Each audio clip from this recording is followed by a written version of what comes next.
Are you going? No. We are ready. Okay.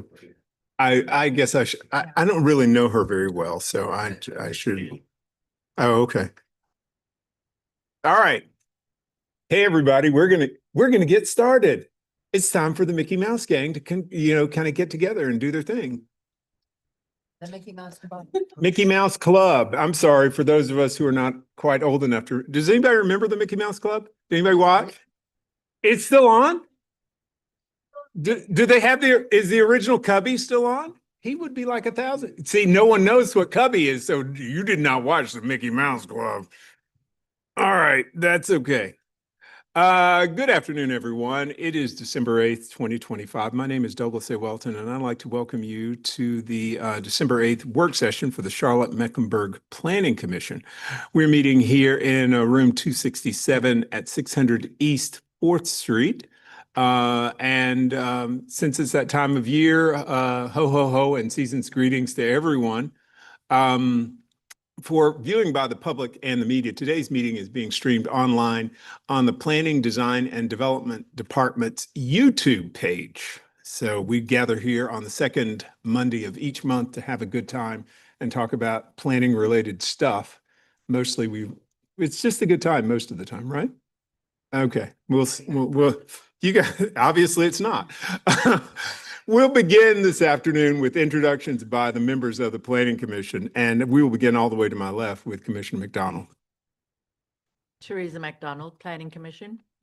Shauna Neely, Planning Commission. Carolyn Millen, Planning Commission. Aaron Shaw, Planning Commission. Andrew Blumenthal, Planning Commission. Melissa Gaston, Planning Commission. Michael Caparelli, Planning Commission. Rebecca Wilden, Planning Commission. Rick Winiker, Planning Commission. Robin Stewart, Planning Commission. Terry Lansdale, Planning Commission. Thank you very much, everyone. We are missing a couple of our commissioners today. Commissioner Seeley had another meeting, and Commissioner Russell is ill at home, and he's germy, and so it's good that he's there and we are here. That's the way that works. We'll now do introductions from our staff, members who are with us, and we'll begin with Interim Planning Director, Ms. Holmes. Hi, Monica Holmes, Interim Planning Director. Candace Rory, Planning Staff. Al Knight, Planning Staff. All right, thank you very much. And we will begin, as we always do, with getting our minutes approved. And do I hear a motion for the disposition of our minutes from our November 12th work session?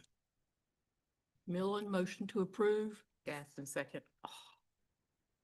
It looked like there was a real tussle there for that second, but we're going to go with a motion by Millen and seconded by Gaston. All those in favor, please say aye.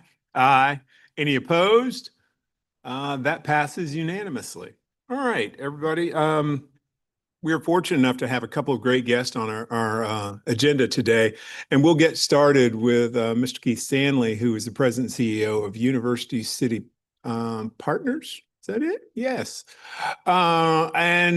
Keith has been a friend to us. He's come down to visit us before. We haven't seen him in a couple of years, and we will see what's new and swinging in the University City area. Keith, take it away.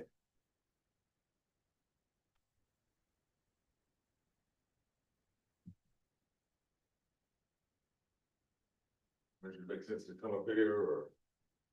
That's fine. We can probably hear you, which is a good thing, I guess. Yes, that would make sense.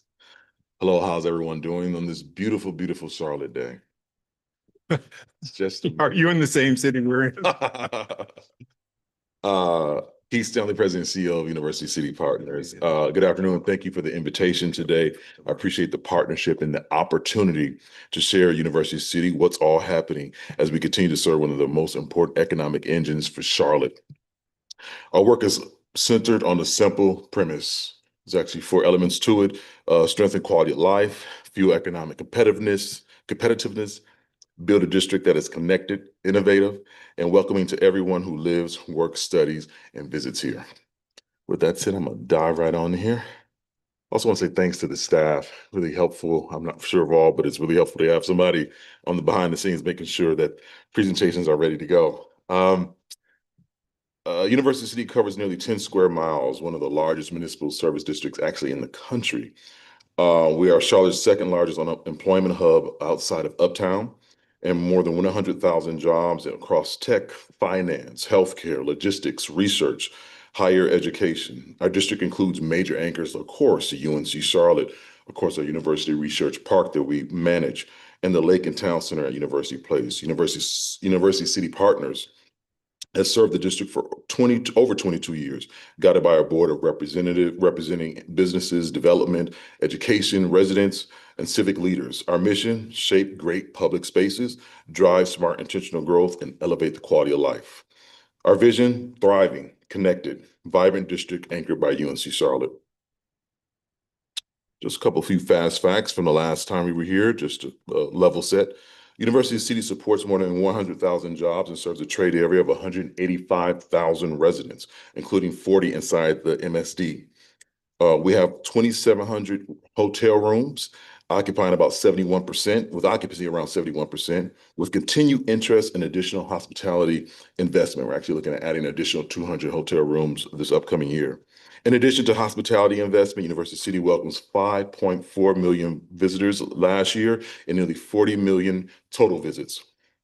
Average visitors dwell time is about 144 minutes, meaning people are coming to this community, they're shopping, they're staying, they're enjoying our signature events and enjoying all the things we have to offer in University City. These indicators reinforce University City's growing regional influence and economic strength. Our 4 pillars and how they impact our community. Arts and activation across signature events, signature and hosted events. University City Lights, Wine Fest, Farmers Market, Juneteenth Art Fest, Kids Fest, and others. University City nearly attracts over close to 100,000 people to University City around our lake. These events strengthen community vibrancy, support small businesses, and create memorable experiences for residents and visitors. Cultural partnerships allow ongoing investments in local artists, creative placemaking throughout the district. When it comes to connectivity and mobility, more than 60 million in mobility investment and improvement projects are advancing across the district.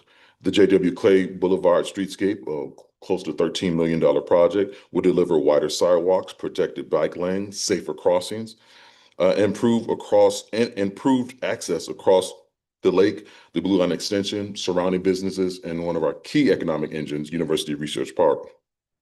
The I-85 North Bridge, a $50 million project, will link University Research Drive to J.W. Clay, strengthening access between UNC Charlotte, University Research Park, and the lakefront. The focus area includes improved bus stops, expanded microtransit, safer pedestrian connections, and additional sidewalk infrastructure. Microtransit is essential for connecting the Blue Line to our 25 retail centers and University Research Park, along with our neighborhoods.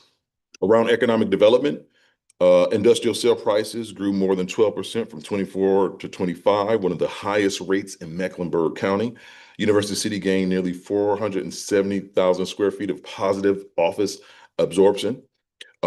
Businesses are moving here. They're not leaving. We all heard about the good news about Vanguard. We also have R.E. Mason, also Pinnacle Financial. These businesses choose to come to University City.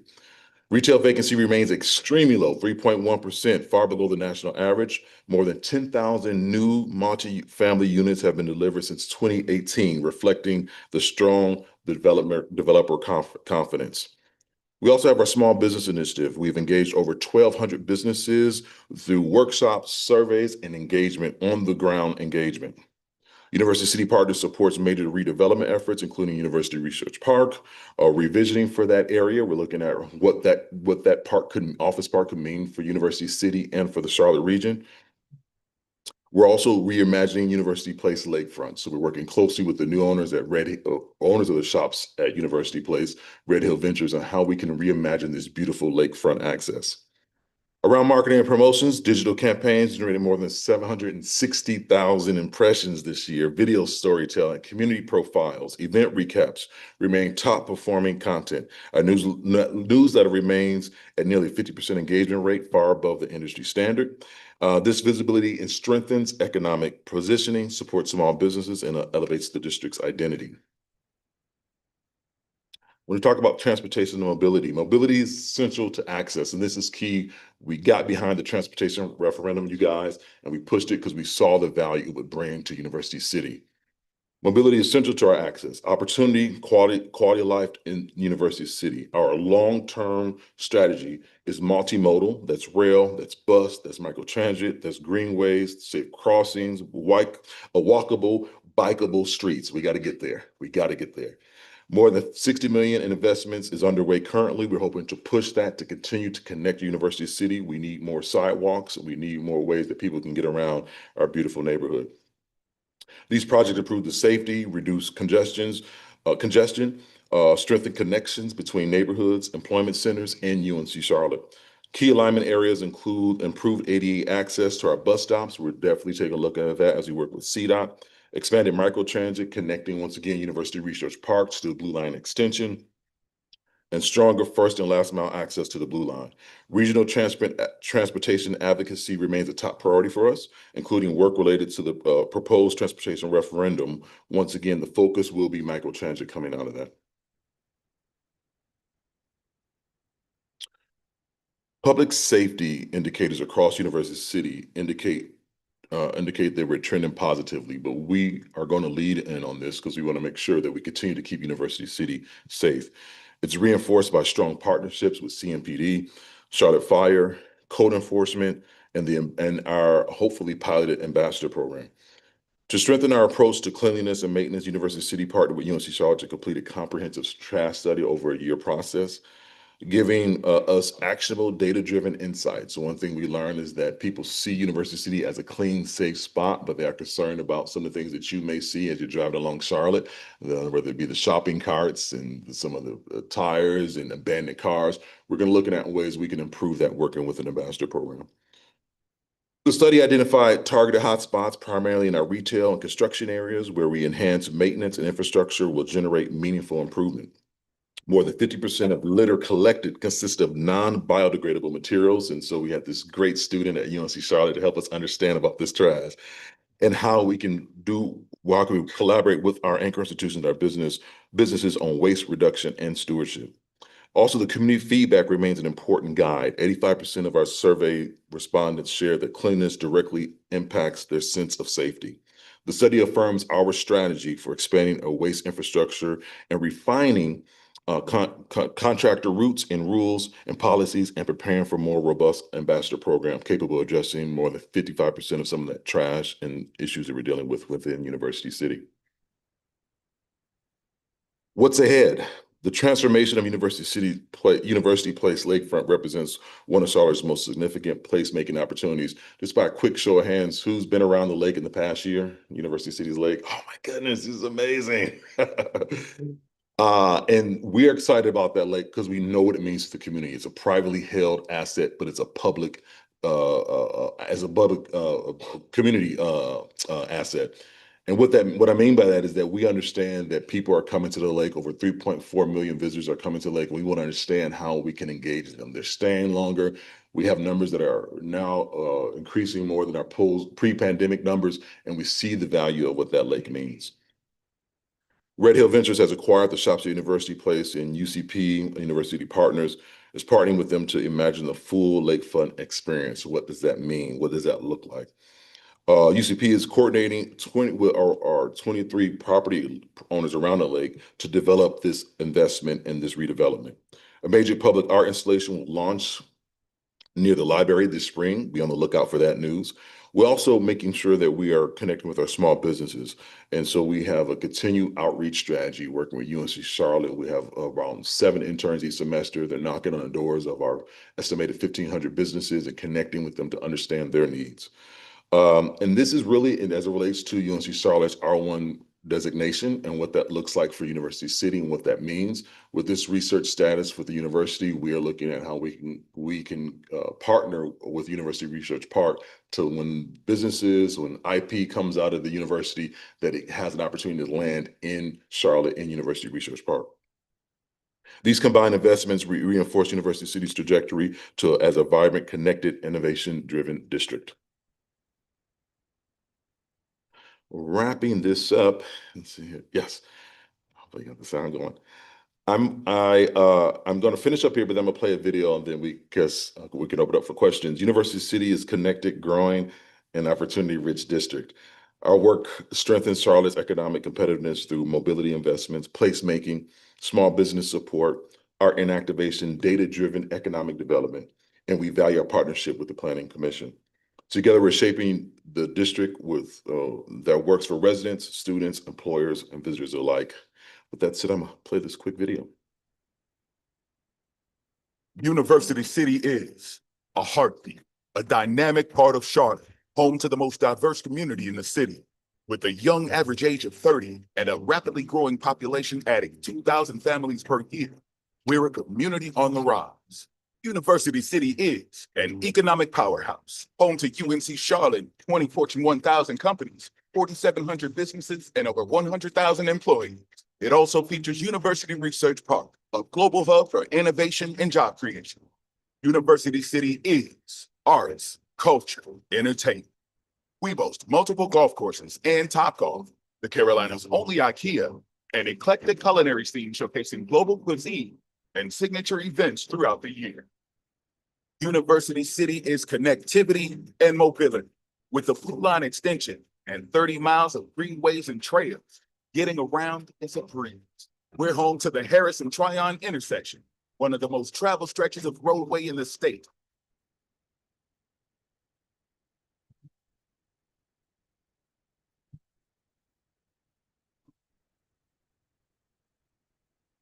At University City Partners, we believe in empowering business and education. We believe in promoting spaces for people to live, work, and play. And we believe in the art of transforming a community. University City Partners is 3 organizations in one. We are a municipal service district, a nonprofit, and a property manager for University Research Park. University City Partners is the ambassador and steward of the University City brand and community. Your voice, your leadership, and your involvement is needed to keep University City the jewel that it is to Charlotte, to the region, and to the world. We are University City Partners.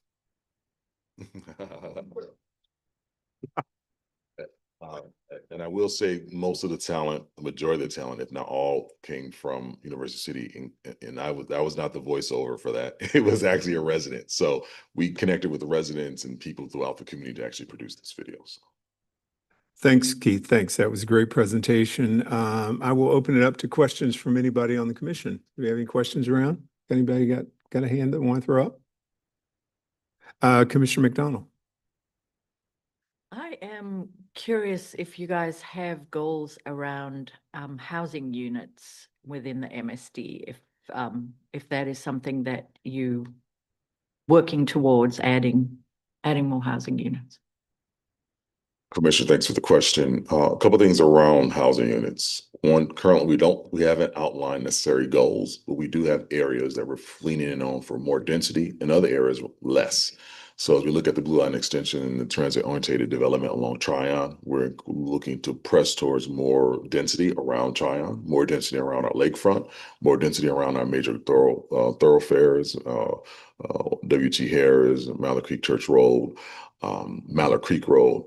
However, there are areas that we are looking to work closely with on the council on that we want to make sure that it's not necessarily protected, but we have some stringent considerations regarding development for multi-units.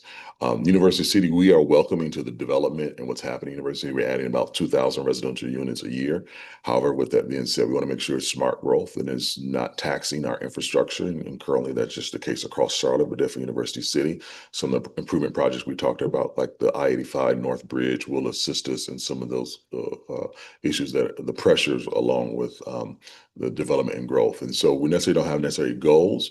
We do have a lot of developers that we meet with through our planning and development committee to understand what they're planning to do and how they plan to develop. And we want to steer them to areas that we're comfortable seeing development and growth. And that's not only just density, but it's also height. So it's including 4 and 5 stories, but other areas where we're not as excited seeing that happen.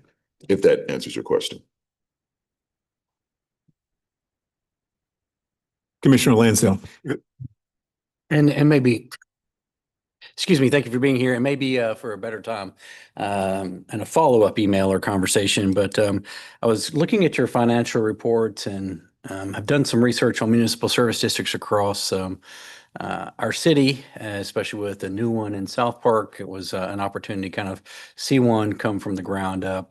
Out of curiosity, and you know, I don't expect you to know this right off top, but I was looking to try to understand a little bit more about the nonprofit versus the MSD, looking for an audit Yes. of how those things work. I didn't see it easily touchable in my quick research here, but maybe you can talk to me a little bit about what is the University City Partners Yes.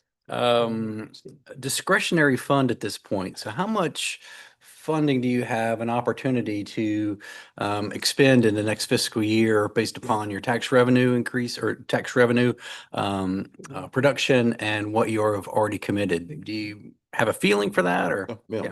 Excellent question. So the University City Partners is 3 organizations. One, as the video said, the first we're a 501c4. We're that means we're MSD. So our funds come from public dollars assessed through commercial industrial properties within University City's boundaries. We're also a 501c3, allowing us to go after grants and sponsorships and other dollars to support many of our outreach and programming. And then finally, we're a property management team we're property manager for University Research Park. Our budget for the MSD is right around 1.6 and some change. We're able then to use the foundation to help us fundraise for our signature events. And so the big thing is that University Partners, we commit funding to our signature events, and then we raise additional funding. We spend between $400,000 to $500,000 a year on signature events. That's where we get all the activation around the lake and things of that nature. Also art activation, so murals and statues and things of that nature. The foundation is really our vehicle tools that was created over 10 years ago by our University City Partners board to understand how can we attract additional funding. When it comes to how our budget's set up, we do a net zero budget. So at the end of the year, we try to expend the money out. We've been smart enough, and my predecessors before me has been smart enough to have a reserve. Most nonprofits and MSDs, you want to have at least a 6-month reserve to cover operations costs, and that's exactly what we've done. The board has been very fiscal responsible when it comes to that. So we do, even though we budget that around that 1.6 million, we do have a reserve that allows us to look at different programming activities if needed. But it's also there to help us to make sure that if we don't get one of our checks coming in from the city, that we can still operate. So. Thank you. And I would say the foundation raises between $300,000 to $400,000 a year itself. And once again, those dollars are then allows us to go out and do some of the activation I mentioned earlier, including the debut coming up this spring of the art installation by the library. Thank you very much. Anybody else got questions? It's my turn then. I've just got a couple here, and some of them are kind of timing related. Recently, City Council was considering community area plans, and they were considering some of the community area plans that are covering University City's area, partners area. Some of those plans were not adopted. Do you all have an opinion about those? I will assume that there was some support given and your input was taken. One of the issues being that some council members felt like there wasn't enough outreach, et cetera. I don't know if you've worked with long range planning, et cetera, et cetera. Just give me your take on what it means for those plans in your area not to be adopted, and if it's something that you guys consider an urgent need to get done or not, that sort of thing. Richard, that's a great question. I'm not as close to the area plans, but I will say we work closely with this in Charlotte whether it was one-on-ones and virtual meetings or in-person meetings, or some of the planning meetings we've had within our MSD. Whether it's, once again, the library has been really helpful with some of those plans. I think we've had a couple of schools. We would definitely work to make sure our voice is heard when they're looking for feedback. I do see the value in this. I believe this may be to your point of us actually using our social media, our platforms, using our other platforms, our surveys, our newsletters to engage the community. And so we will be happy to partner and continue, let's just say, continue to partner with the city of Charlotte on understanding how we can reverberate what they're saying and making sure we're connecting with the right people. And I would say, I think it's important for us as an MSD, we're continuing to grow our database. We're probably close to 20,000 individuals within our database, and they represent students, anchor institutions, small businesses, residents. Our goal is to continue to engage them. We want to understand their motivations, why they're coming to University City, why they live here, why they work here, that type of deal. And I think partnering with the city of Charlotte, it's going to be key as we continue to plan out for growth. We're going to continue to engage our community and increase that database. We're happy to leverage that with the support of the city of Charlotte so they can continue to get voices in here. The last thing I want to say, we've made an intentional effort when I came in and on board 3 years ago. We host the District 4 Coalition's resident meeting every month. We work closely with the leadership over there. It's a great group of residents, and we connect with them, provide not only space, but provide food, listen to some of their issues, and that's been a great relationship. So we're consistently trying to engage the community to understand their needs and what concerns them. Okay, that's great. Sounds good.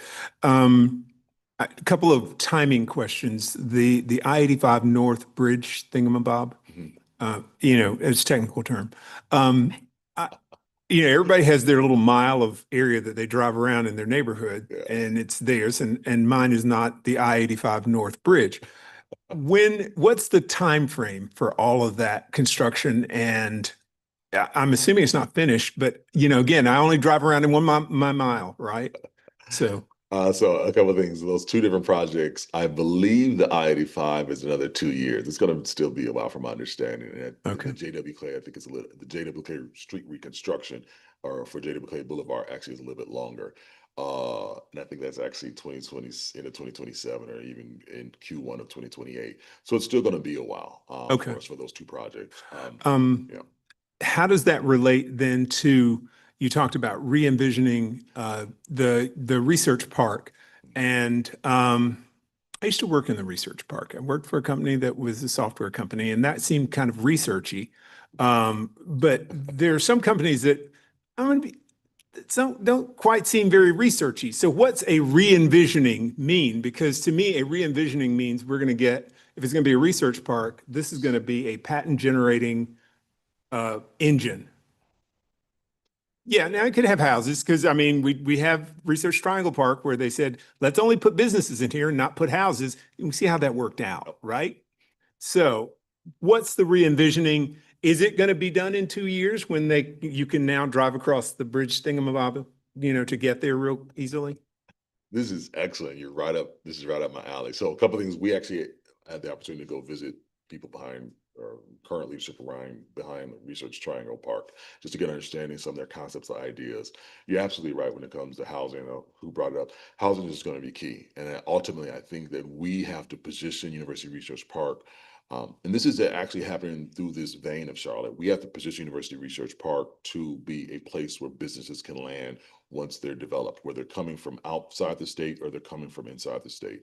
The way we look at it and the way I see it, Commissioner, we have this innovation corridor, and we go all the way north. We go to Research Triangle Park, then we come down to Eli Lilly, come to University Research Park, and even the Pearl. This innovation corridor. I see this value add of us positioning University Research Park as a place where people can, yes, do research. And we're looking at, when we say research, we're talking about wet labs, prototype manufacturing. We're still talking about basic research, that power research like EPRI is doing, but also we're looking at just office space, and I'm gonna say light manufacturing. We're not interested in the heavy stuff, but there is need to have some type of manufacturing. So we're looking at what Research Triangle Park has done to see how do we position. We've actually started conversations with several contractors and land design folks to help us with this, to understand that. Our goal is to get our URP tenants. There's over 500 property owners or businesses within University Research Park. 20 of them are Fortune 1000 companies. So that includes your groups like Electrolux, TIAA, Duke Energy, even our newest, I said earlier, Vanguard. We want them to be at the table, and they are at the table to discuss the vision. What is this grand vision for University Research Park? We're getting away from some of that office use, that back office use, the telephones and administrative, and we're looking at more of this idea of what it looks like for our prototype manufacturing, wet lab space, and IP that's coming out of UNC Charlotte. So I think it's going to be some time, and I would say 2 years possibly, but the goal is to make sure that our anchor institutions who are in that park are part of at the table. And if they're at the table, I think we can go as fast as we need. It may take us a little bit pushing because it's a research park, and it's unique because sometimes it's set aside. People don't know what's going on there. And so our goal is to make sure we pull some of those folks to come into this conversation. And if we can do that, I definitely can see something happening in the next 2 to 3 years. As far as the actual plan, the last plan we did was from 2012. So we're due for a plan for University Research Park. So we're hoping that we can get some of those partners to come aboard with us. That's great. And hopefully we'll have you back to talk about that plan when you get it done.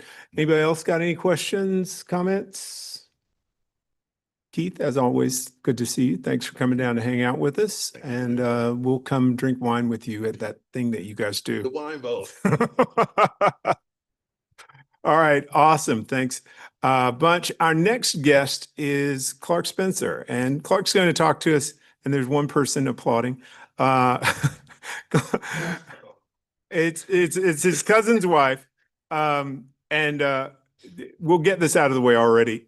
For those of you who were around when we had former chairman Sam Spencer on the planning commission here, Clark is Sam's cousin. So please do not hold that against him as we go on. But one of the things that I wanted us to talk about here today is opportunity zones. And I will thank Commissioner Blumenthal for arranging to get Clark here to hang out with us. I'm not going to say what I did, but anyway, opportunity zones take up about 8% of Charlotte's land area.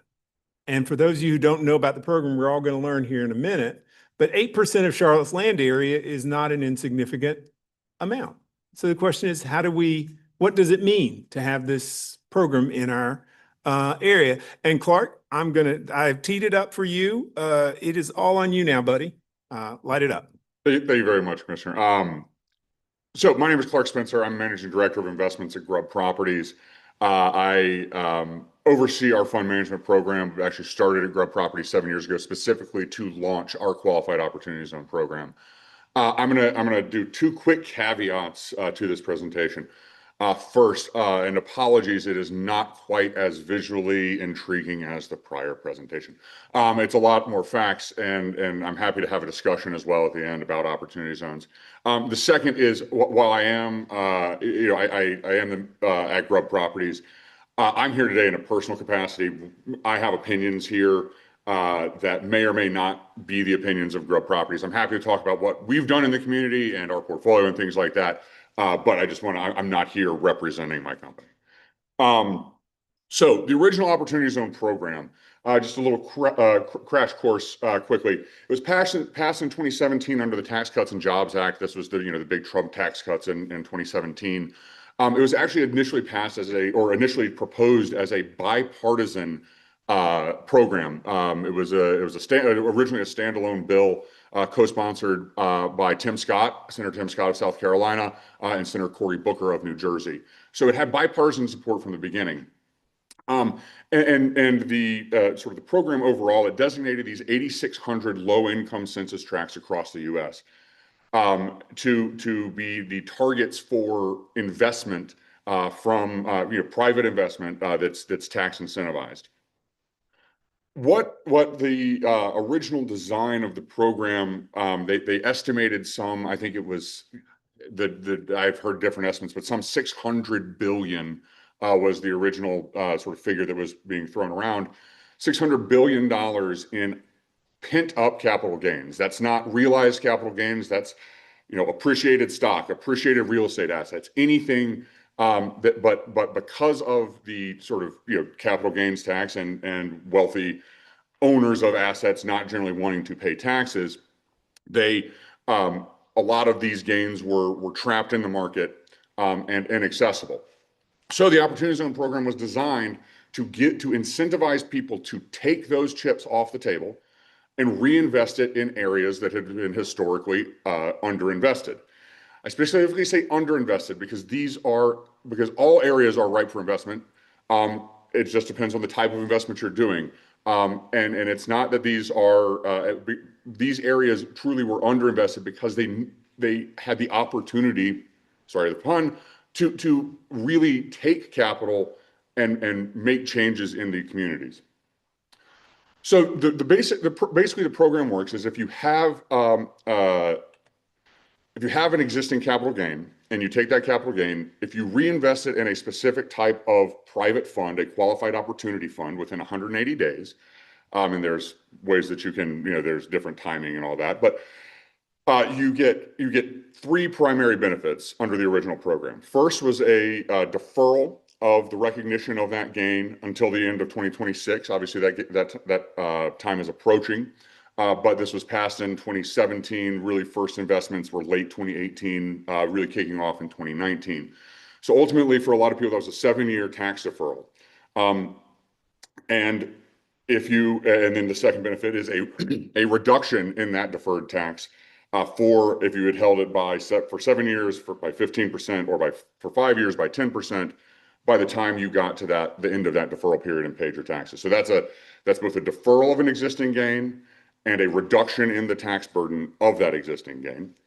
And then your investment in the new fund, the Qualified Opportunity Fund, if held for tax years, is capital gains tax-free.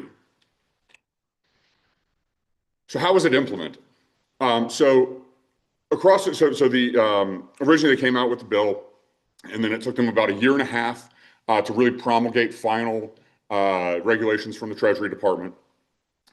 State governors were assigned the task of selecting 25% of the low-income census tracts in their state. On the last slide, or 2 slides ago, I showed that low-income threshold was either 20% of the population below the poverty line, or a census tract median income 80% or less of the area median income. So governors were basically just given the task of picking 25% of those zones that qualified in their state, and different states went about that differently. In North Carolina, the governor assigned that to the Department of Revenue. The Department of Revenue then approached each municipality. They took the total number of eligible zones in the state and kind of apportioned them based on population. Charlotte received 17 zones, notably West End, Noda, and the Eastland area were targeted. Like I said, different states did it differently, but they did a lot of local input in Charlotte. And I think that how they ended up designating the Charlotte zones, I think, really was kind of a model nationally. There are a lot of communities that did some great zone designations. One in particular is Huntsville, Alabama. You wouldn't necessarily think of Huntsville as a massive attraction of high investment capital from around the country, but it is because of opportunity zones, because of where they put their zones. And some cities did not do so well. I don't want to necessarily name names for people who didn't do so well, but throw them under the bus. Go ahead, throw them under the bus. Well, there's a big brother a little bit, 4 miles down the road, that in a lot of people's opinion didn't do as great of a job in selecting their zones, not because they selected zones where investment wasn't needed, but because really this is private capital. It has to the deals themselves, because all of the tax benefits really flow to the investor and can't really be captured by developers. The deals have to stand on their own as market deals, really. And so if you're selecting the wrong areas, if you're not selecting path of growth areas, capital is going to be less incentivized to go there because they can get the same tax benefits by investing in a higher growth area in a different municipality. So here's the maps of the original zones. On the left side there is nationally. As you can see, I like this map just because it also just shows the difference in population density between the East Coast and the West, because each of those little brown dots are zones, are individual census tracts, and some of them are quite large. Then here on the right is the zones that Charlotte designated. And you have a little bit of bleed over in Concord and Kannapolis there as well. So these were the zones that Charlotte designated, as I said, sort of, the historic West End, NoDa, the West Side, and the Eastland Mall area. So how has the program done? What's the capital deployment been like? And I think that's really where, the impact can be really measured. So Novogradac is a sort of financial services firm out of the West Coast. They do audit, but they have essentially, cleared the field and taken over opportunity zone reporting, tracking, and they run big conferences and things like that. So they track I think over 300 or so funds, and the ones they've tracked, they are self-reporting because almost none of these funds are public funds, so they're not filing SEC reports. It's all private. So Novogradac has tracked $42 billion of investment into qualified opportunity funds, and the ones they track. Some people estimate that that's actually that's just the ones they track, not large investors. Some family offices, very large family offices, sometimes can set up their own, and so some people estimate up to $100 billion of total investment has happened. About 75% of the capital has been deployed into multifamily and residential properties, about 20% into retail, and about 5% commercial. Now, I will say that Opportunity Zones is not solely a real estate program. Those same tax incentives, you can get those by investing in an operating business that is located in an Opportunity Zone. The scaling growth and maintaining compliance is hard. And also, just small business investment just doesn't attract nearly the amount of capital that the real estate development does. But it is available and still available for investing in operating businesses within zones as well. But the vast majority of the capital has gone towards real estate. So what have we done with that $42 billion? Well, the estimate is over 200,000 homes in 238 cities that are tracked by Novogradac. That's out of that $42 billion. If it's $100 billion, you can do the math there to increase that scale. In Charlotte specifically, we've put in about 4,400. Again, that's tracked through Novogradac. That's an average cost estimate of about $275,000 because most of these are apartments. That's kind of ballpark. Some of there's some higher end stuff that's significantly more than that. There's sort of more middle income apartments that are probably a little bit more than that, 300 or so, and some more affordable apartments under that. But that's just sort of a reasonable cost estimate for what a unit would cost over the course of the deployment. It's actually a little bit more expensive now. Building in Charlotte continues to increase. But if you take at 4,400 units at $275,000 a piece, that's about $1.2 billion of investment in this community in total deployment. So about $500 million in investor equity, obviously then paired with debt. And that $500 million is just a sort of simple 60-65% ratio, which is normal development financing. So what's new?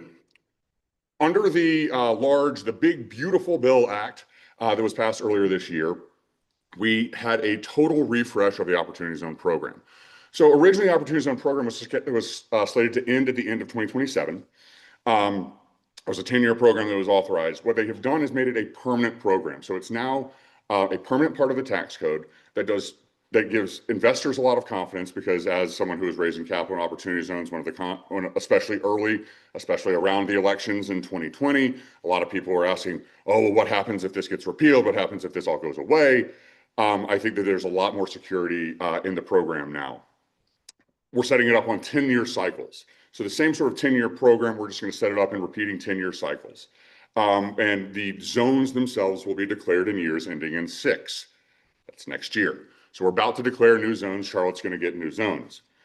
So they've changed the program a little bit. They've lowered that AMI threshold to 70% rather than 80%.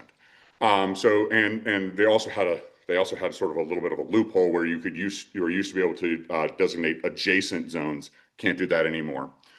What this also means is there are fewer zones. There's anticipated to be about 6,700 zones rather than the original 8,600. 13 zones in Charlotte. That's just, again, rough, sort of rough math based on the last time. Obviously, population has gone up. If it's apportioned the same way, we might get 14 or 15. But I would expect somewhere between 12 and 15 zones to be designated in the Charlotte community. On the tax benefit side, it's now a 5-year rolling deferral, so we're not stacking up in 27. It makes everything a lot more smooth throughout the program. It also makes the sort of federal budgeting with the program a lot smoother, which was a really big sort of technical point in the approval of the extension. And then the OZ investment is still tax-free after 10 years. The other thing that was implemented was rural opportunity zones, and rural opportunity zones do represent a threat to urban opportunity zones because the tax incentives are significantly higher. As I mentioned, you get a 10% discount on your existing gain if you invest in a traditional qualified opportunity fund. If you invest in a rural opportunity fund, you get a 30% discount on your gain. An investor investing $1 million of capital gain, that's going to represent, let's see, $150,000 difference in their tax bill. So that is a major threat to opportunity zone deployment within cities. There are also enhanced reporting requirements for impact and things like that that are going to be implemented. Most of those will come out in the regulations that haven't been promulgated yet. So comparative maps, as you saw, the map from earlier, we saw this earlier on the left side. There's the existing zones. The purple zones here are the ones that are currently projected to be eligible. So not that all of these will become zones, and actually, probably fewer of them will become zones than in the map on the left side. But this is where we think the opportunities are going to be. This is sourced from Novogradac. That's NOVOGRADAC.com. They have a tool. You can look at it. You can look at all the surrounding counties. You can look at all the potential opportunity zones across the country. So what's the next phase? What can Charlotte do? How does Charlotte take advantage of this program over the next decade and the decades following? As I mentioned earlier, when we're declaring our zones, we need to target existing and desired path of growth locations for designation. As I said, we made strong decisions on this last time. There's been a ton of investment in NoDa. There's been a good amount of investment in the West End. The Eastland Mall, there was a lot of big plans over there. I don't think that came through as much as a lot of people were hoping, but there's still been some decent amount of investment over there. So zone selection is going to be incredibly important. And as you saw in the prior map, I'll just go back real quick. You have a lot of the same zones. So if Charlotte redesignates some of the same zones where we've already seen success, or we want to try, or maybe even neighboring zones where we want to drive success to, I think that could be an incredibly beneficial strategy. Also, at the municipal level, other incentives you can do to augment the program itself, implementing pilot programs or general local tax incentives for affordability set-asides. At Grubb Properties, we've pursued numerous developments in municipalities where we've either specifically negotiated a pilot with the city council or used existing programs that sort of apply across the board. Basically, a lot of those are zoning bonuses, additional units, additional density in exchange for unit set-asides under affordability standards. The city can set whatever restrictions it wants on that because those are either programs that it's passing or negotiating individually with developers in the case of a pilot. I think another really important thing to do, and this is probably, it'll be less for the first set of designations, but the second set of designations in 2036, I know that sounds like a long time away, but the new data reporting requirements, I think will be so 10 years of data reporting that's going to happen between 26 and 36 is going to give a ton of information on that next one. And then I think also, any ways you can promote local business tenancy, small business tenancy within the opportunity zones, within, driving, for multifamily zoning, driving retail requirements and things like that, both to give, both to promote the local, to promote the local economy, promote the neighborhoods, and take the great additions to the tax base in the multifamily and really leverage that to build the community. And again, as I said, there are potential opportunities there for operating businesses in the opportunity zone space as well that really are still untapped. There just hasn't been a lot of capital deployment or, there hasn't been a lot of movement on the non-real estate side, but I think there's still an incredible amount of opportunity there. And that's took a little longer than I thought, but that's a semi-brief rundown of sort of the history of the Opportunity Zone program and where it is today and what Charlotte might be able to do with it. Thanks a bunch, Clark. Have we got questions? I've got Commissioner Stewart and then Commissioner Shaw. Did I see one from Millen down there? And that.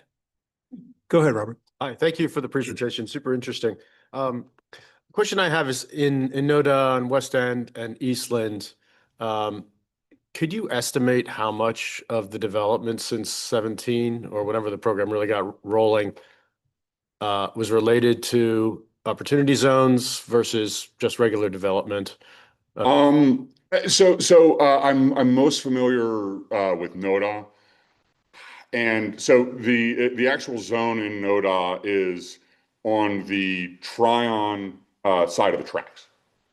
So so basically anything that's gone on in that side of the tracks either was done with opportunity zones or at least considered it. I'd say it's probably about over the past 5 years, 75% of the development on sort of the northwestern side of the light rail tracks in those zones is probably with OZ Capital.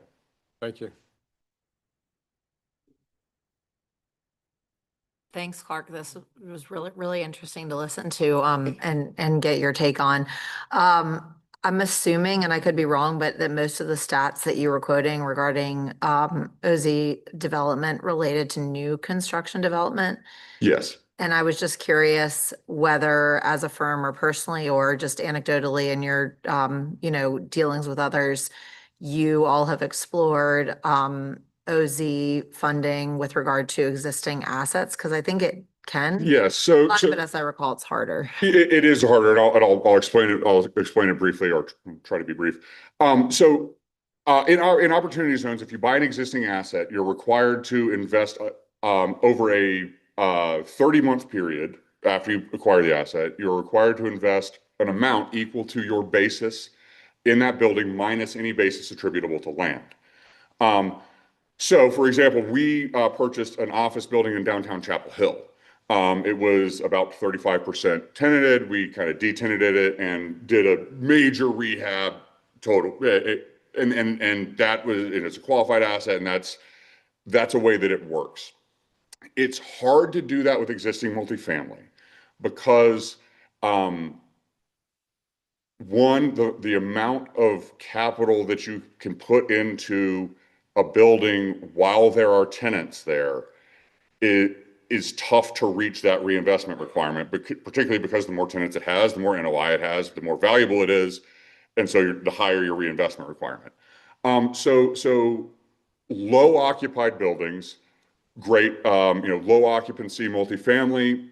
Maybe if you can find something, but low occupancy multifamily isn't overly available at this point, just given the housing problems we're having, across the country. But I think, there's a potential for less in sort of downtown Charlotte. Obviously, it's not a zone, but office conversion as well has been something that people have looked at. I think Detroit was able to get their entire downtown in an opportunity zone, and they've looked at some things like that there too. Thanks, that's helpful. Commissioner Millen. Thank you, Clark. This is something I've been watching since it first went in, because I'm on the east side. I'm in the Eastland area. When you talk about success, I know you have to look at it at different levels. To get an investor to come in, it has to be attractive, and I get that. It has to be worth the money. We don't see that in the Eastland area. Even on the city level, we haven't seen that investment, and on economic development standards, getting people to push for people to come to Eastland area. Mm-hmm. Housing is really important, but if you go around Eastland area, we have housing. Yeah. We have plenty of housing. The opportunity zones since 2017 in the Eastland area has the least amount of jobs of anywhere in Charlotte. We've been begging for them, and not your minimum wage jobs. Mm-hmm. So how do you see success? We see success being balanced with opportunity zones and everyone else coming in to invest, but bringing where if we're really going to have a community area center and 10-minute walking neighborhoods and all that, you have to be able to stay in your neighborhood, not catch a bus to go somewhere else. Mhm. So we're seeing what few things we've gotten from the opportunity zone investment is your gas stations or car washes or things like that. How do we as the Eastland area push to get investment that's upward mobility, upward economically to get not only the city, but investors to see the Eastland, especially with what's coming to the Eastland yards? Mhm. What can we do to fight, to get opportunity zones to actually fight with us and for us? I think that is kind of the big question in opportunity zones. And I think additional local incentives, right? So if Charlotte prioritized wanting to drive investments toward the Eastland area, right? You could still have NODA designated as a zone, but maybe you only do those type of pilot programs or other type of incentive programs in that area. So because as you said, it's the big win in opportunity zones is that tax-free capital gain on the back end. In order to have a capital gain that is tax-free, you have to have a project that's successful and makes money. And I think that driving driving additional incentives that help those deals work, if that's a priority for the city, is probably the quickest and surest avenue. Because if you have a developer who negotiates a pilot in Eastland, whether it's for a multifamily or commercial building or what have you, they can then sell that against NODA. It's like, hey, look, NODA is great and it's got a bunch of projects going on, but I have this incentive that they can't capture. So my operating costs are going to be lower. I can drive a higher return. So that's one way you can do it. I think as that center of gravity in Eastland Yards builds out, I think it just becomes more traditionally attractive for capital. But yeah, I think this is the crux of zone selection and path of growth and desired path of growth. I think in Charlotte, I think when we looked at Eastland was one of those that was a little bit more adventurous. NODA, less so. Right? Because we already had everything else on the other side of the tracks. And so it made sense for developers to come and flip over to the other side. Eastland, it is aspirational. And so it can be both. The program can be both, but Eastland was aspirational without any additional support. And that support's not going to come from the developers, because the developers, unless they're utilizing an affordable housing program or something like that, their deals have to stand on their own.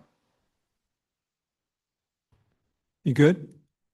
I'm kind of curious about whether or not the corridors of opportunity and opportunity zones programs could play together to provide those additional incentives. Nobody's in the room to answer that question really, but that would be an interesting So question. I can kind of answer that question. Okay, go ahead. The opportunity zone program is not exclusive of any other program, any other tax incentive, any other thing, unless that program specifically takes a stand against opportunity zones. Yeah. So anything that the city is doing, in the university city partners, anyone who's working together, or if there are plans, it's all additive. Because and I think this is actually the beauty of the Opportunity Zone program initially, and why I became passionate around it. You're incentivizing private capital, but it's only in the capital deployment. Now, there isn't really a way for the developers to capture the benefit. So all this tax benefits, it doesn't go to the developers, except to the extent that they're investing their own capital gains in their own project. Of course, they should get the benefits there. With the exception of potentially overcharging fees and other things to their investors, but that doesn't necessarily disincentivize the deployment. So it works comprehensively with all municipal, state, and federal programs that make sense for the project that's being developed. Yeah, yeah, again, I guess we just need to throw that up in front of the quarters of opportunity folks and say, hey, one of the reasons I wanted to get you here, Clark, anybody else have a question? Otherwise, I'm gonna, oh, go ahead, Terry, and I'll hop in after that. Sure. And just to keep my theme, I usually try to keep my questions and themes following the money from our generous partner in University Partners. I learned a lot from you regarding the commentary on OZs into rural and urban. And I love that differentiation. That was new to me, and pulling up the state map, very enlightening about how these opportunities. There are a lot of rural zones right outside of county lines. Significant in House and state representation districts that pop to me right now. But following that money, I am struggling to find examples of allocations in Mecklenburg County. Maybe you could guide us to the path. The reason why I mention that, I'm looking at, pops up at the top of the list, at an opportunity zone was funded, helped fund a Your Space Storage Center in Bakersfield, California. And looking through some of the other lists that are available online, it's a bit of a challenge when we start applying that. When we do a whatever an AI search, certainly Grubb Properties comes up, and Grubb Properties has been doing an incredible job across our state and leading the charge in this new development strategy and professional profit with people first opportunity. But can you guide us to a list? Can we? So again, Novogradac is the best tracker because so they are a private organization that so basically under, and I'm a former securities attorney, so indulge me for a second. When you do a private offering to investors, you still have to file with the SEC. You file what's called a Form D. That's a notice that you're conducting a private offering. Basically what Novogradac does is they scrape those and they literally just call and email Opportunity Zone sponsors. And so it's entirely self-reported data. There is no national data source beyond that that's better than them. The reporting, the changes for the Opportunity Zone 2.0 that I mentioned around reporting are probably is going to improve that. I think the only other way to really get data would be from the IRS itself, and the IRS has not made that data publicly available because every Opportunity Zone fund has to file with their tax return, has to file a form that has the list of all their properties and how much they've invested in each of those properties and everything like that. The IRS has that, but they have not made that data publicly available to this point. So that causes a little bit of concern, as we look at the program expansion and opportunity and its application across specifically our crescent in Mecklenburg County, that we don't really understand how allocations are being done. Doesn't sound like we have the opportunity to document and track that through our rezoning process either. So it's just great questions for me today and around kind of following the money, where it goes and how it's spent. So one of the reasons for that also might be because developers will often start working on their rezonings and things like that before they know where the ultimate development capital is going to come from. So something that's in an Opportunity Zone, even if they're in the Planning Commission, they may not even know that they're going to be using OZ money to do it. In zoning, yeah.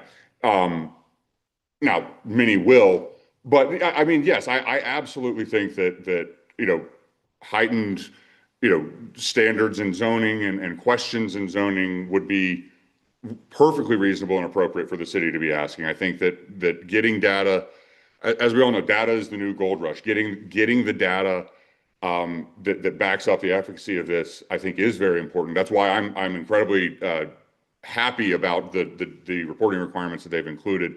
Those were actually supposed to be put in a extension bill that they were working on back in like 2021, 2022. But they just, the Congress could never agree to act on a package to actually get that passed. So they've actually been trying to get that data out in some way or another, or get requirements to produce that data out for about 4 years, because that was a very common early criticism of the program.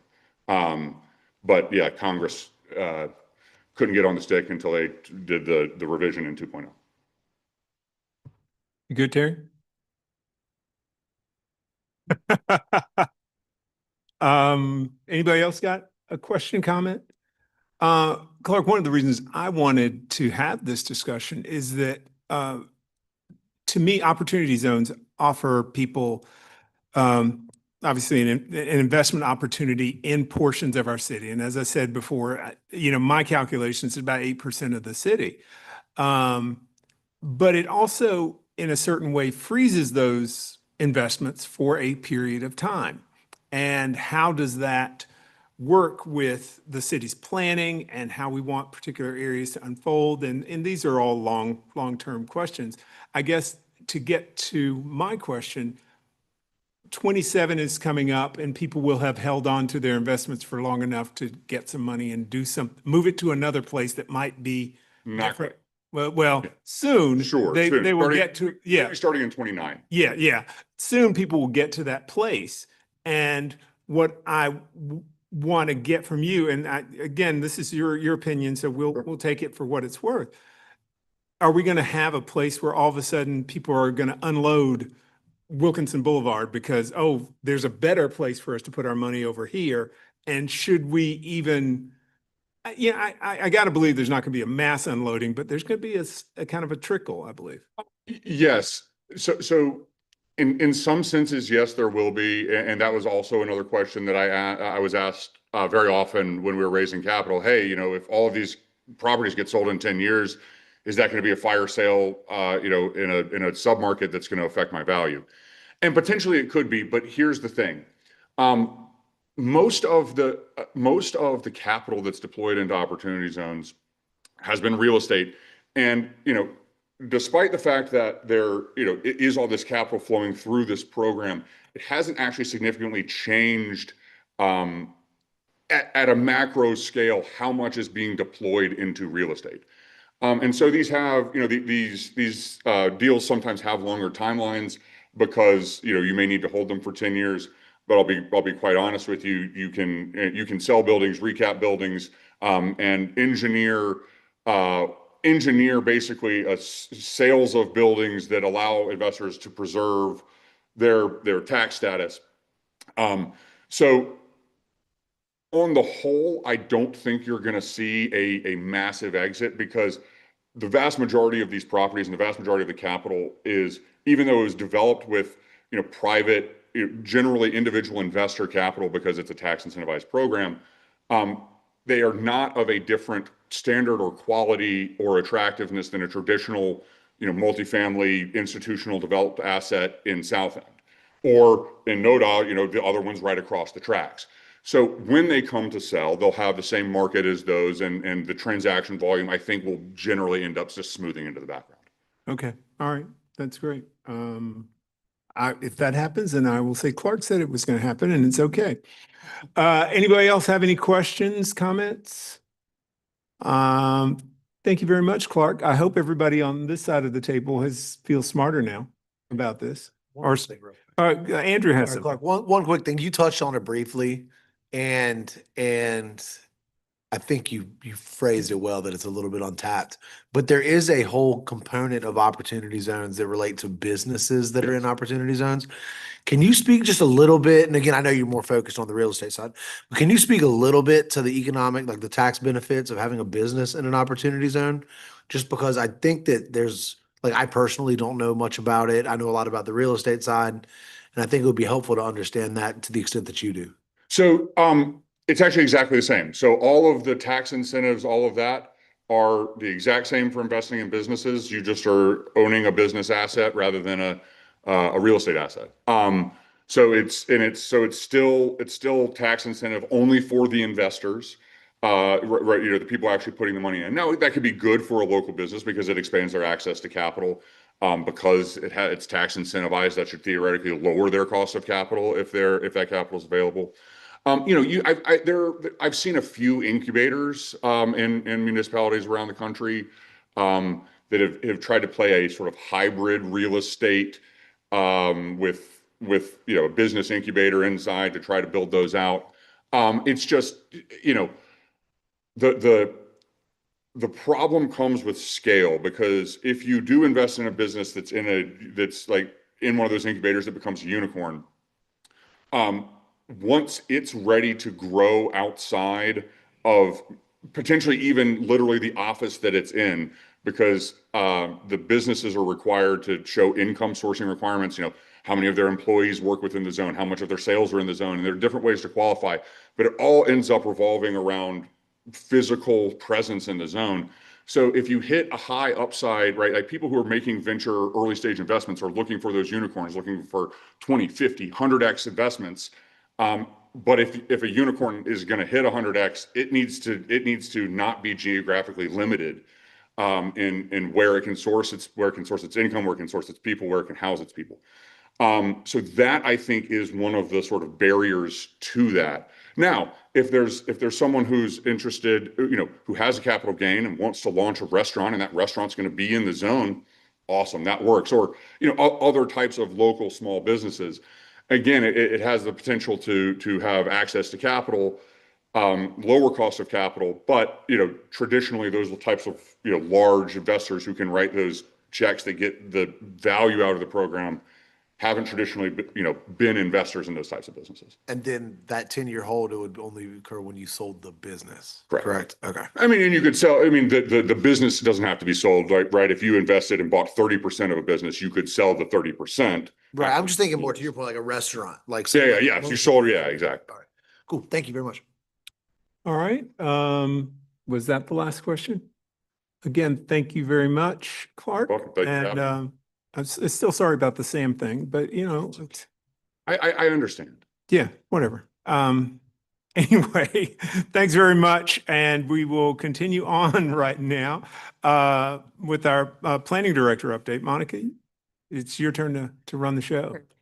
And I'll keep it not super extensive, and maybe if you guys have questions, then you Okay. can ask them.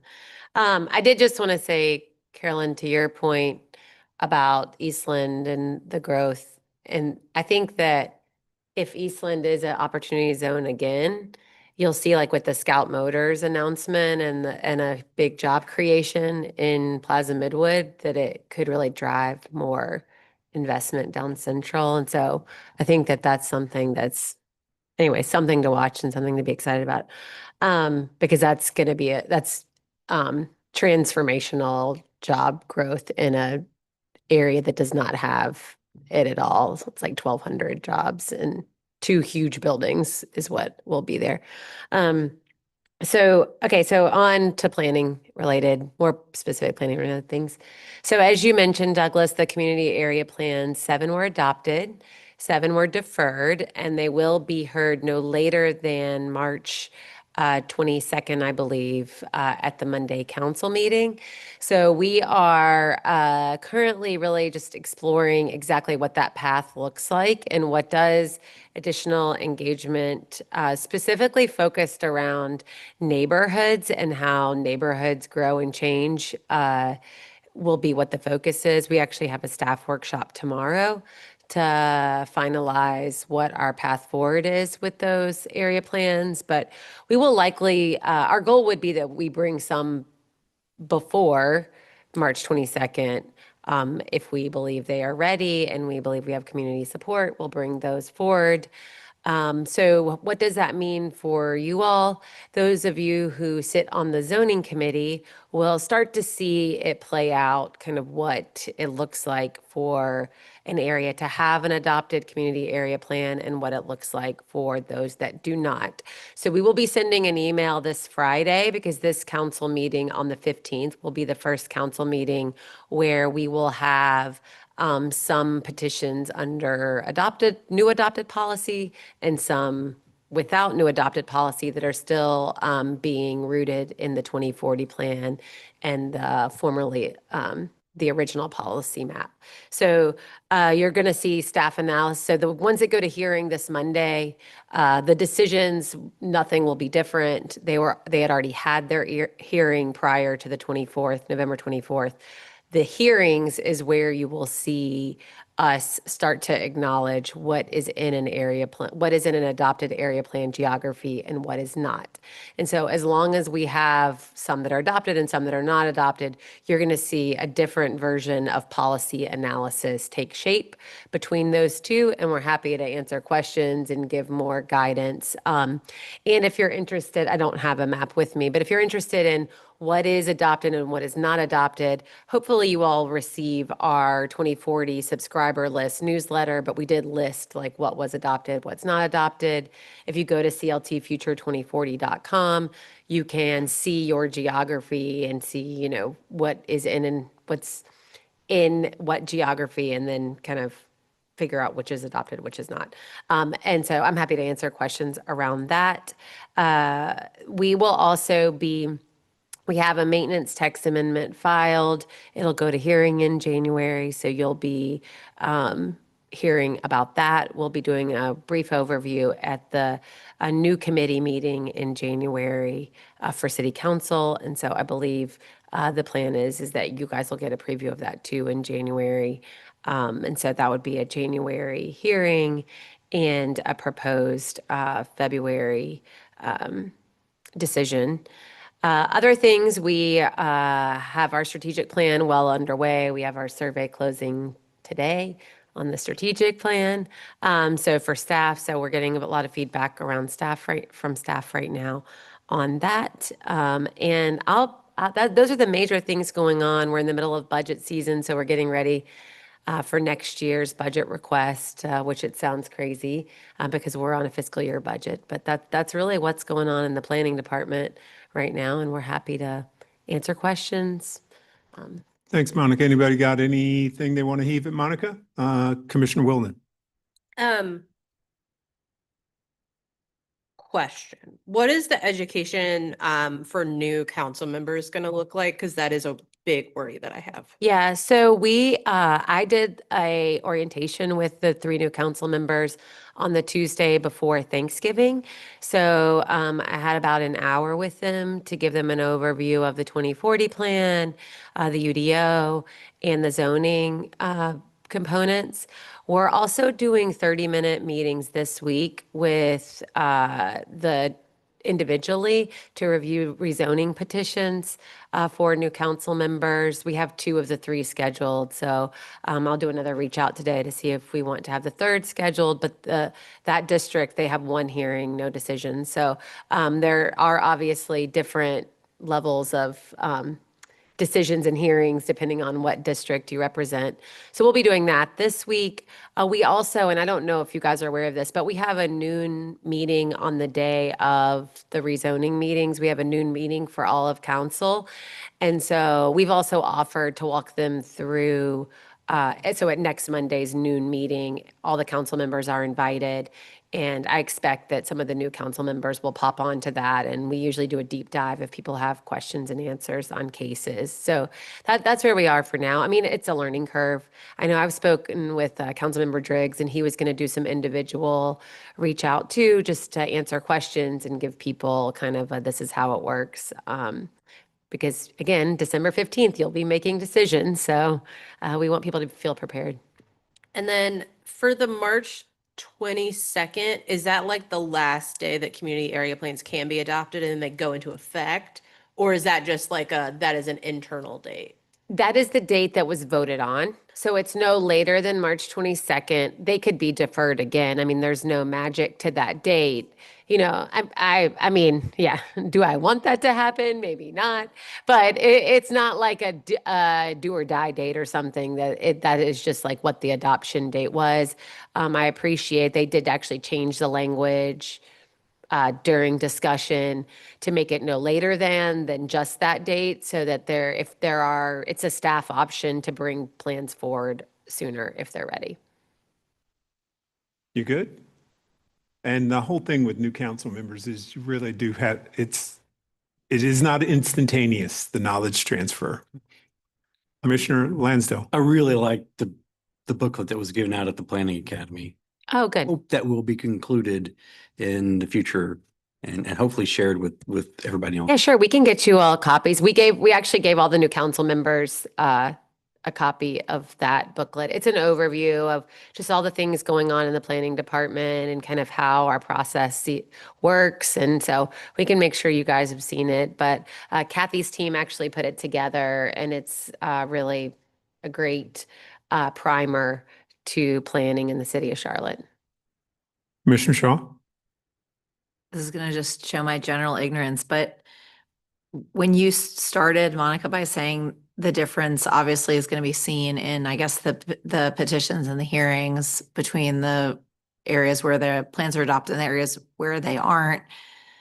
Is there like, I know probably to fully like quantify what that means would take, 3 hours and Yeah. 500 pages, but is it something you could sum up like in a couple sentences? Like, for example, is it the non-adopted areas will look like they've looked to date, and then what would the new areas look like different from what we've obviously all collectively seen in our time on council? Yeah, so in December, you're not going to see a transformational huge difference because of the timing. So you'll see the area plans referenced in some, there will be more guiding policy. In January, you will see a much larger difference because they were voted on November 24th. Just the turnaround time between November 24th and when they are actually adhering was just a tight turnaround. So in December, you'll see it referenced. The community area plans had about 60 additional policies in them that provide guardrails basically around whether or not petitions are consistent or inconsistent. So you're going to see in the policy section those policies referenced. So for example, we call it PT5, it's place type 5. That's a policy that sets guardrails around when an N1, so if you had a neighborhood 1 petition go from neighborhood 1A to neighborhood 1C or D, it has a list of 4 bullets of when that's appropriate and when it's not. So it's the type of road it's on, it's whether it's in the middle of a neighborhood or on the edge of a neighborhood, is there a lot pattern? So for example, if a petition were to come forward that was asking to go from N1A to N1C or D, and there's an adopted area plan, then we now have adopted policy that runs through that list, right? And says yes or no, does it or does it not meet? So you're going to see consistency measured on that adopted policy. If there's not adopted policy, the 2040 plan did not have guidance as to when a neighborhood 1 rezoning was or was not appropriate. So our basis is it's a lot squishier, right, as to whether or not that's appropriate, because you're just going by the adopted policy language on the page. And the color of the map is going to be the same, right? It's going to be that light yellow in either. So all that to say, it'll be longer. So one will be shorter, one will be longer. There is more to reference and more to check against with an adopted area plan. We also have a huge component called the minor map amendment criteria. So if that is adopted, it gives you the specific amount of acreage. So if the colors on the map don't match, you run it through the minor map amendment criteria, and it's a chart, and you say, oh, does it meet this chart, yes or no? So is it the right acreage? Is it located on a transit line or transportation in a major transportation corridor?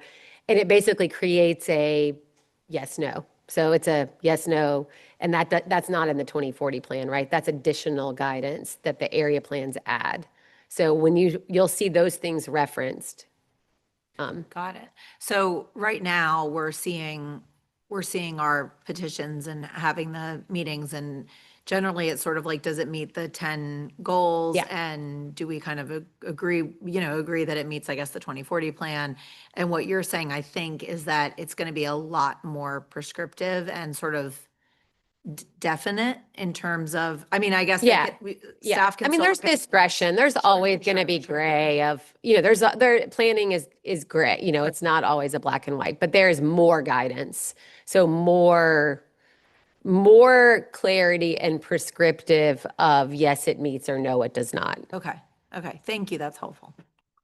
Good. Commissioner, before I get to you, Carolyn, what we'll do with our zoning meeting in January, Aaron, is I will try and ask the Holly to give us if there are even petitions that, have a distinct difference, just say, here are the things that are going to be distinctly different in this one. So that, Yeah. you get that. We'll take 5 minutes if it is, just to make sure everybody sees the difference when you get And the we analysis. could do that also at Planning Commission. We're going to do that at committee, at City Council Committee. Okay. So at City Council Committee in January, our plan right now is to do the path forward for the 7 that are not adopted. Mhm. And then what it means if you are adopted in regards to zoning. So anyways, we can talk about it, but it We could talk be an about it, yeah. opportunity And where, I think, yeah. I was thinking we were probably going to have a zoning meeting in January before we'd have a work session here. I just don't have the Yeah. calendar in my head, but we'll make sure that everybody gets the info they need. Commissioner Millen, your time. Thank you. Monica, this is off the community area plans, kind of. With rezonings, are you and the staff or anyone discussing the UDO 2040 and community area plans when it comes to data centers?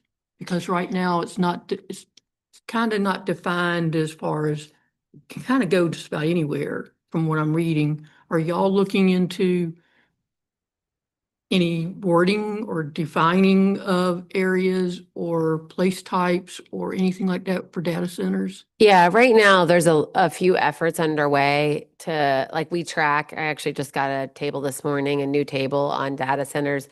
Data centers as a word is a very broad, you can have a data center that's 10,000 square feet or 5,000 square feet, and you can have one that's like 1.3 million. So we do not define them because that is a very wide, I mean, your server room could be a data center versus a very large, industrial site.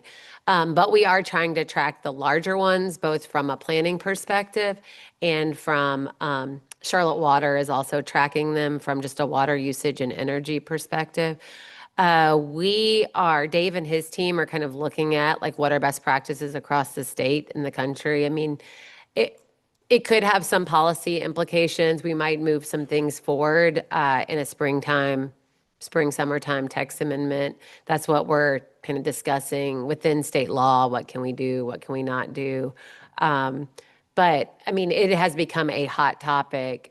And what we are trying to make sure is really clear that usually what people are alluding to are the very large data centers that are, hundreds of thousands of square feet, if not larger, and not necessarily the ones that have been around for a very long time that are kind of this in between. But yeah, I mean, it's definitely something we're looking at and thinking about. And we could have a policy recommendation that leads to text amendments in like the late spring, early summer.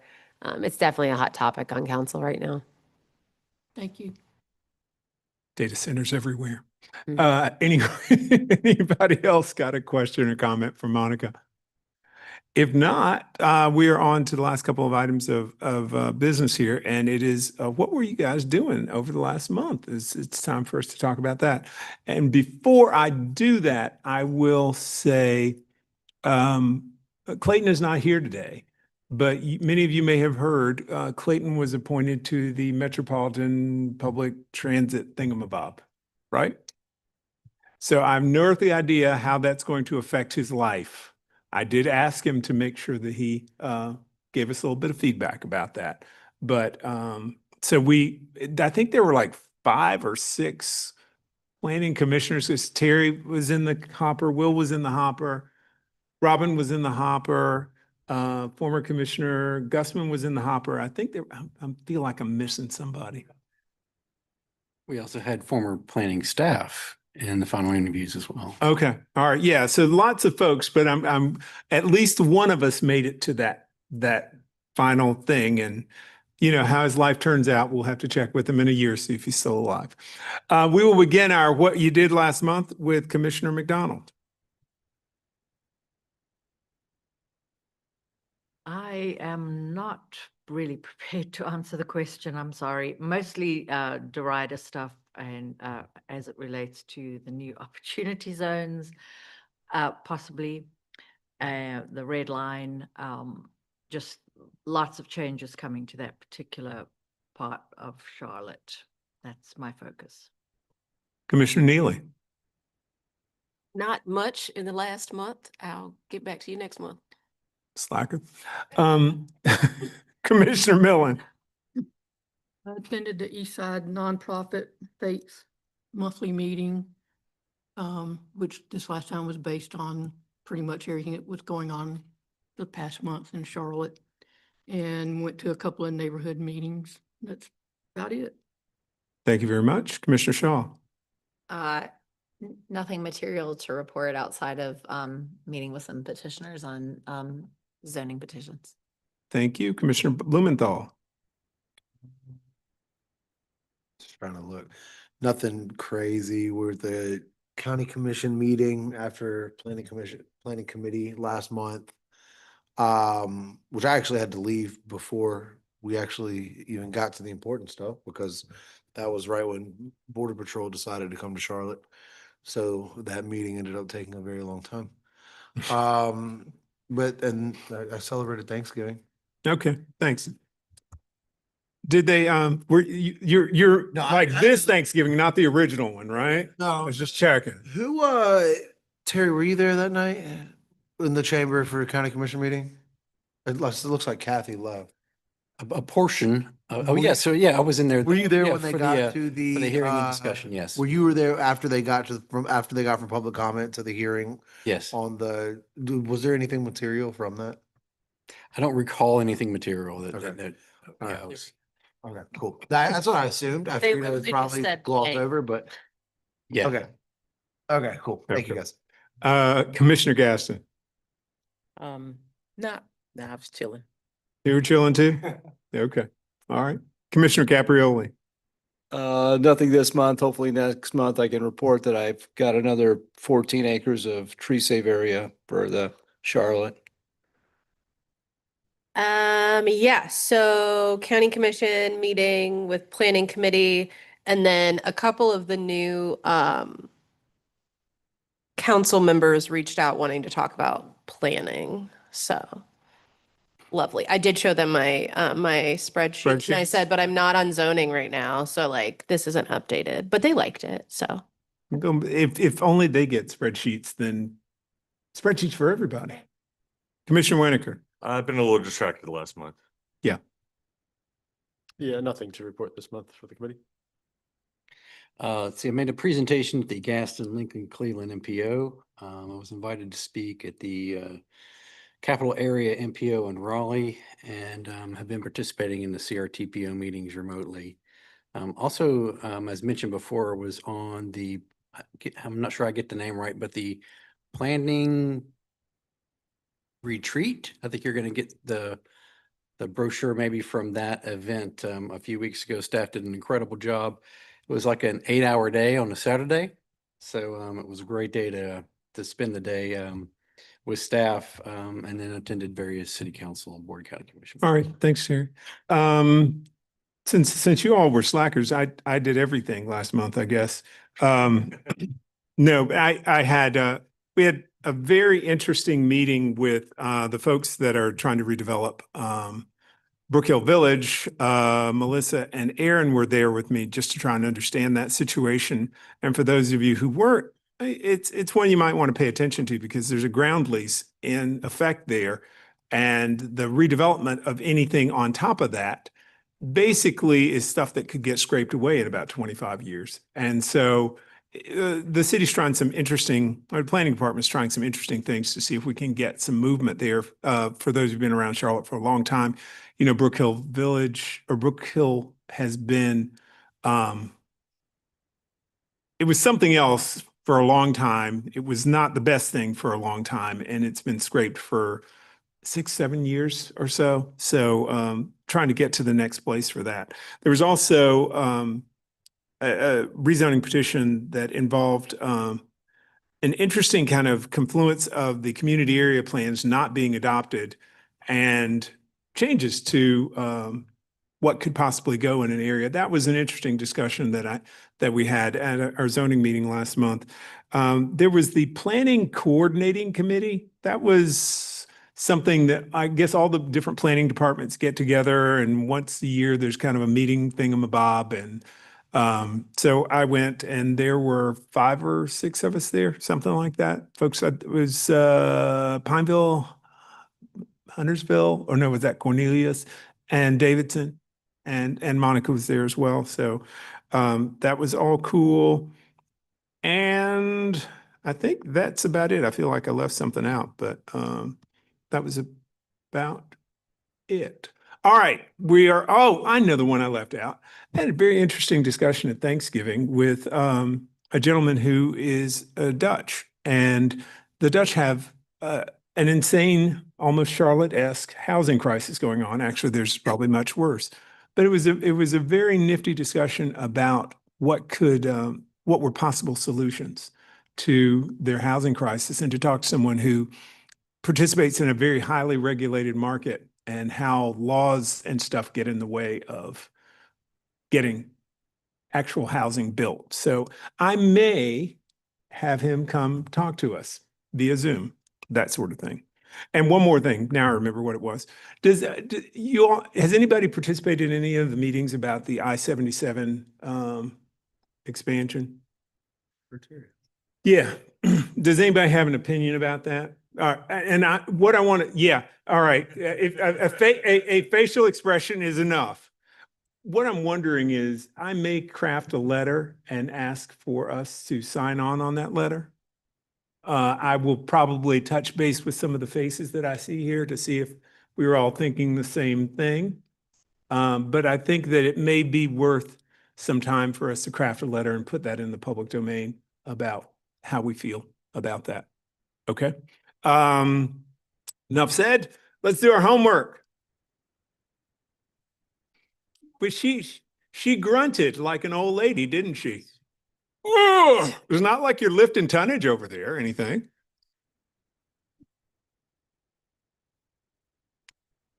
Presentation. Yay. Yeah. So what happens when 28,000 kids disappear? Yeah, it's quieter. Does the man with how many adopted kids or how many step kids? He's got 2. Between 2007 and 2023, Americans produced 20% less children. Okay. Birth rate, the number of kids in 2007 was 4.3 million born. In 2023, it was 3.6.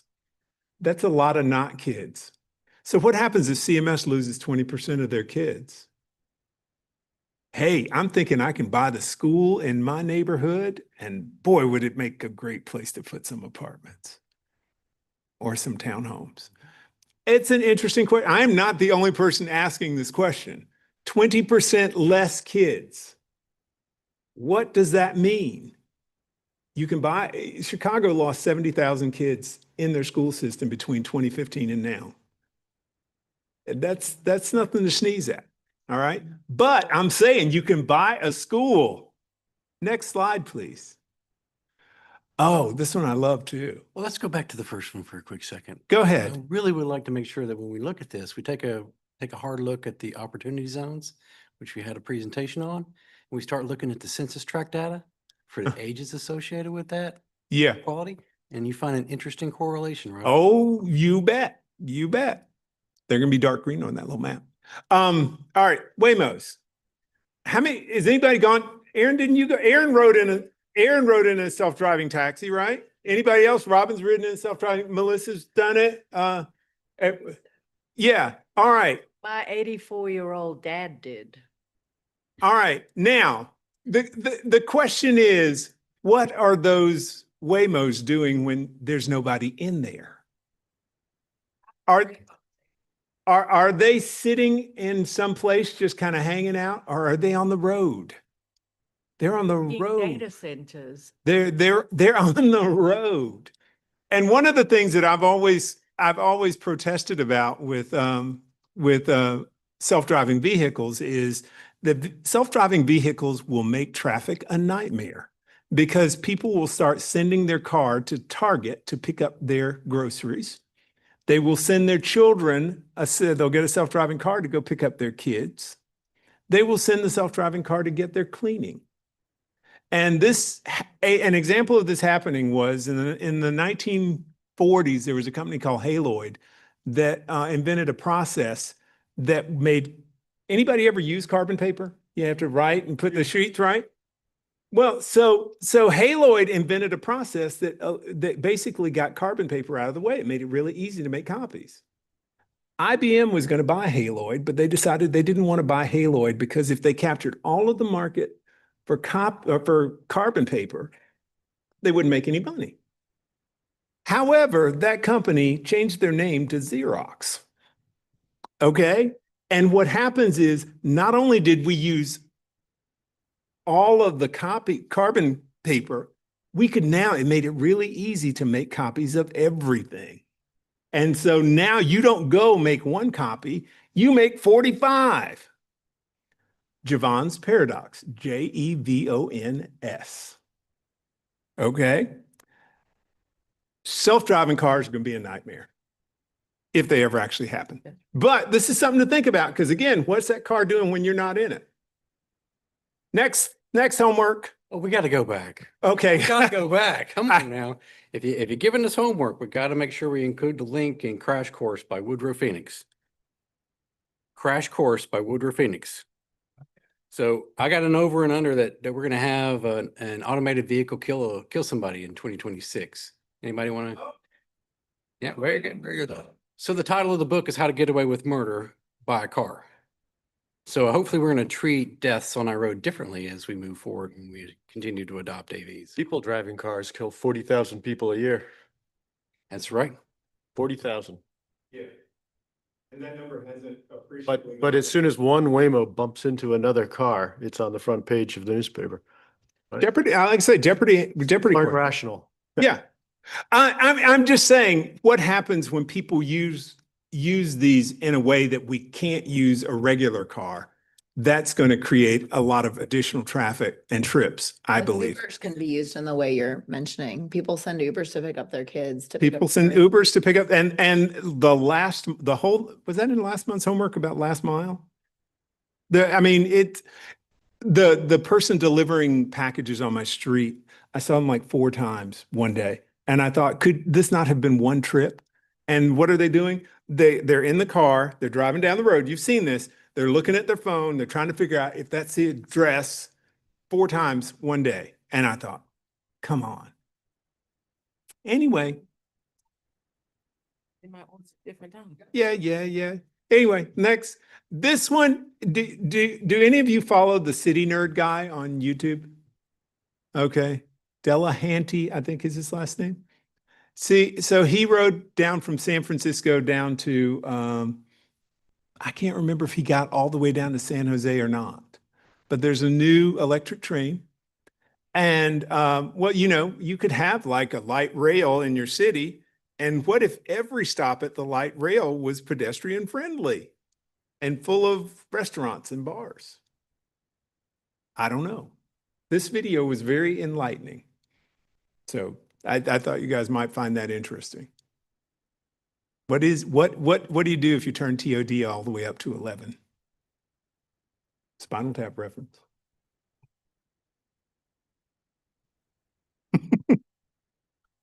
All right. That's your homework, everybody. Thanks everybody for being here. It's the holiday season. Everybody be good about your holidays. Here's some meetings we got going on. Planning Commission meeting or Planning Committee is meeting in a week. We'll be back on the 12th. Zoning Committee, you guys know we have that party next Monday night. It should be more fun than you could possibly shake a stick at. Please. What? Please look at your calendar for next Please year. look at your calendars. Anybody that wants to join me tonight, there's an I-77 meeting over on West Boulevard. What's the church on West Boulevard? Saints, blah, blah, blah, blah, blah. The one that's right past 77, that one. But there's an I-77 meeting there. I cannot remember. The left, right after you go under 77, it's on the left. It's on the left. All right, but anyway, thanks everybody. I will see you all sometime soon. Have a good holidays.